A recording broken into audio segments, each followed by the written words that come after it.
এক ভয়ানক সুন্দরবনের গভীরে বাস করত এক কুরসি ডাইনি বুড়ি।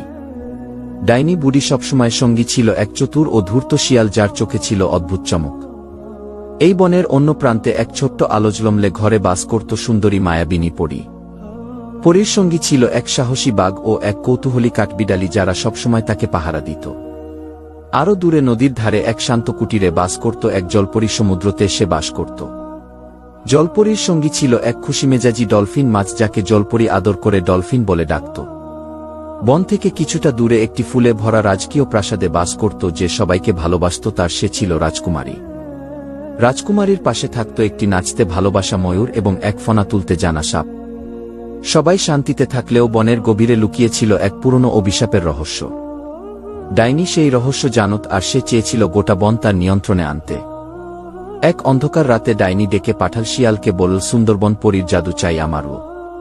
শিয়াল গিয়ে গুপ্তচর হয়ে দেখল পরী কিভাবে জলপাই গাছের নিচে বসে জাদু করে। এই জলপাই গাছ ছিল এনচ্যান্টেডের, পাতা ছুলেই সত্য প্রকাশ পেত। শিয়াল ফিরে গিয়ে সব জানাল ডাইনিকে, আর ডাইনি তৈরি করল এক অভিশপ্ত কুয়াশা। সেই কুয়াশা ধীরে ধীরে ছড়িয়ে পড়ল বাঘ, কাঠবিড়ালি, ডলফিন, এমনকি ময়ূরের দিকেও। রাজকুমারী তার ময়ূরের আচরণ দেখে বুঝল কিছু একটাই গোলমাল চলছে।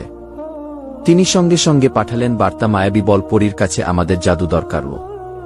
পরী তখন রাজকুমারীকে বললেন, জলপরীর সঙ্গে দেখা করো, নদীর রহস্য জানতে হবে। রাজকুমারী, পরী, বাঘ, কাঠবিড়ালি আর জলপরী একত্র হল এক গোপন গুহায়। সেখানে তারা খুঁজে পেল এক পুরনো পাথরে খোদাই ডাইনির পরিণাম লুকানো রাজমুক্তের হৃদয়ে।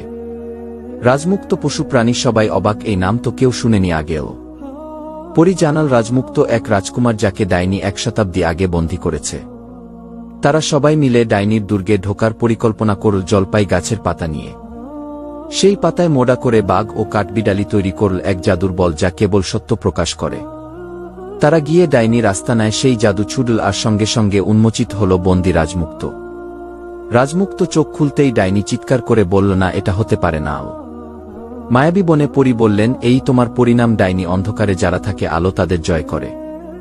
রাজমুক্ত মুক্ত হয়ে রাজকুমারীকে ধন্যবাদ দিলেন, বললেন, তোমার সাহসী বনকে বাঁচাল। বন ফিরে পেল তার পুরনো রূপ। ডলফিন খেলতে লাগল, ময়ূর নাচতে লাগল, জলপাই গাছে গুনগুন ধ্বনি।